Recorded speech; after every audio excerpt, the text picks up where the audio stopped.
Eyup, it's Louise. I'm coming at you with some books that I've read straight from my attic. Stunning. I'm being really hard on myself recently, and I'm trying to do a one in, one out with books because I've got so many that I need to read, and this is 6 out, but I've not brought 6 in. This even includes ones that I get in charity shops or get from like book swap piles or anything, because there are just too many and I need to just read some.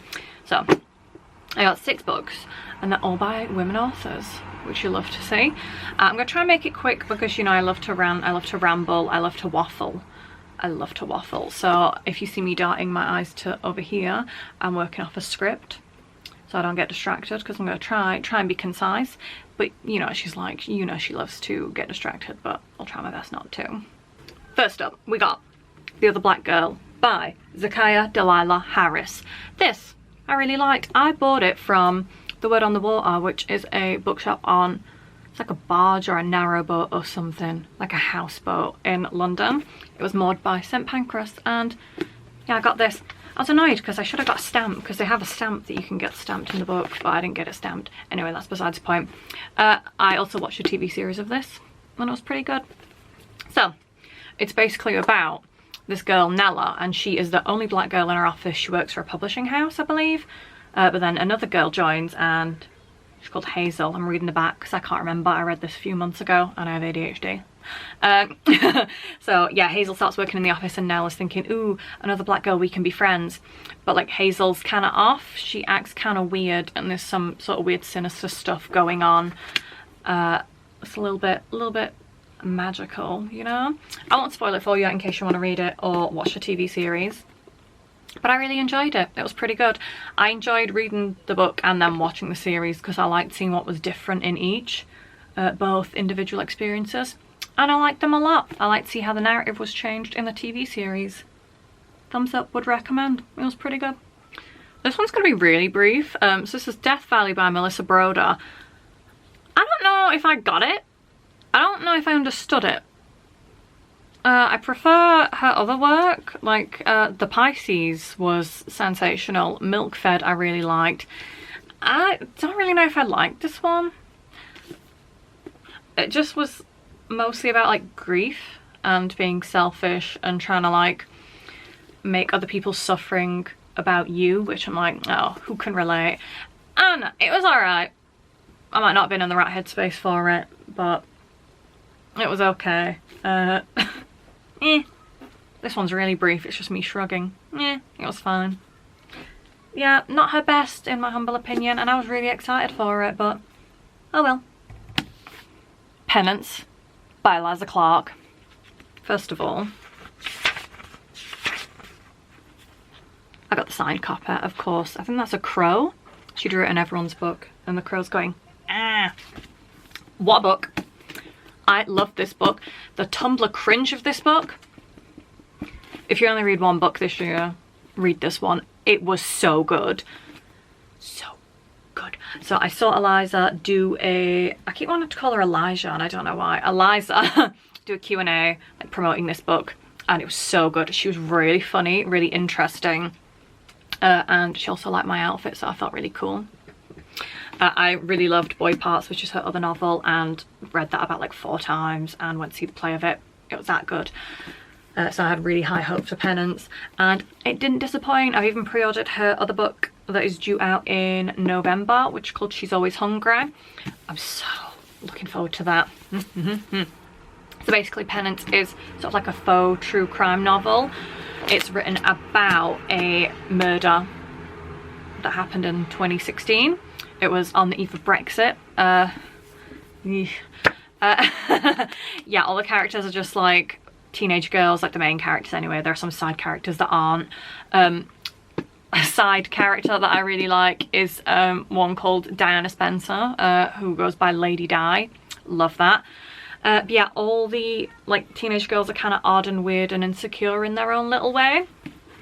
And it was very chronically online, and some of the references that were being made and that had like footnotes were like, had me howling, because I didn't need to look at the footnotes to know what like SCPs were.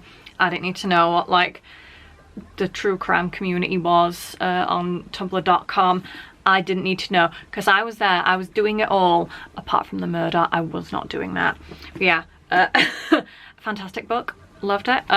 Having it based around like the tumblr.com generation is a choice that I stand by. It was 10 out of 10, no notes. My book of the year, and I'm gonna read it again, and I can't wait. It was so good, so good, so good, so good. Crystal Hefner's Only Say Good Things, Surviving Playboy and Finding Myself.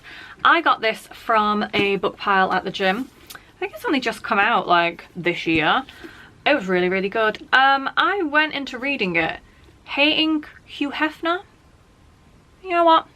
After reading it, I hate him even more. Disgusting old man. I know he's dead, but disgusting old man. If he can hear me down in hell where he is. Horrible, vile old man manipulating these women in the name of liberation. Vile, horrible, gross. It was a really good read though. Crystal writes really well, and I just feel really, really sorry for her and like all the other women that were exploited. Yeah, very, very sad, very fascinating. It's just good to know that she's doing a lot better now. Yeah, good book, sad circumstances. I hate this guy. I hate this guy. Next up, we got The Ballad of Songbirds and Snakes, which is the Hunger Games prequel by Suzanne Collins. I saw this for sale, like an equally battered paperback in my local Oxfam, and they were trying to sell it for like £3. So I got this from a different charity shop for £1.25. A bargain. I absolutely devoured this, as I did with the other Hunger Games books. I didn't read the Hunger Games when they came out, when I would have been like a teenager. So I read them as an adult, and they're so good. They're so good. And Suzanne hasn't disappointed me like the Wizard author. A good egg. Yeah, for a young adult fiction, it really doesn't pull any punches. It's like, they're just like, oh yeah, we straight up shot a child. Like, oh, that's fine. And like, they're just torturing people, and great. It was a really easy read, but very enjoyable. I liked it a lot. Yeah, like I said, I absolutely devoured it. I enjoyed it a lot. I'm annoyed that I missed the film at the cinema though, because it must have been on for weeks and weeks and weeks, and I have an Infinity card. So how did I not go and see it? So now I have to watch the film, but I don't know where it's streaming. Anyway, it was good. Would recommend. I liked it a lot. Last but no means least, The Heart Goes Last by Margaret Atwood. I love Maggie Atwood. Can I call you Maggie? Maybe. I will read anything and everything that she writes that I can get my mitts on, as long as she keeps writing, because she is like mid-80s, I think. As per most Margaret Atwood books, it is a little bit dystopian. Wonderful. The premise of this one is basically there is like an economic crash in part of the US, and people are living in massive poverty, living in their cars, struggling to make ends meet. There's no light at the end of the tunnel until there's like this shiny new opportunity that comes around, and they basically say you can come and live in utopia. So 1 month you are like living in this wonderful utopia, everything is provided for, it's great, keep white picket fence and all that stuff.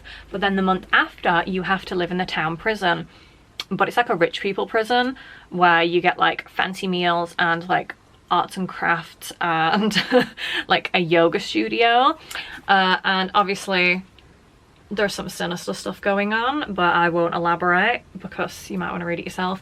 But like, I knew there would be something sinister, but I didn't expect the sinister stuff that it was. It took me by surprise. It was really good. 9 out of 10. I really enjoyed it. Yeah, I ate this up. I must have finished it in about 3-4 days. It was really, really good. Have you read anything good recently? I have been trying to listen to audiobooks when I'm at the gym, but I get quite distracted because I'm usually like, I'll be doing my weights and I'll be trying to count my reps on my weights because I'm trying to get super hench, obviously. Look at my noodle arms. I'm doing great. I'm looking forward to taking these all to the gym to put on the free pile, because I don't want them in my house except for Penance, which I'm not going to get rid of because it's signed, and it's signed to me. Right, I'll catch you on the next one. Goodbye guys. If you've got any book recommendations, you can let me know if you want to. I really need to get rid of some more books first, but I'll remember them. I'll write them down. I won't actually remember them, so I'll write them down.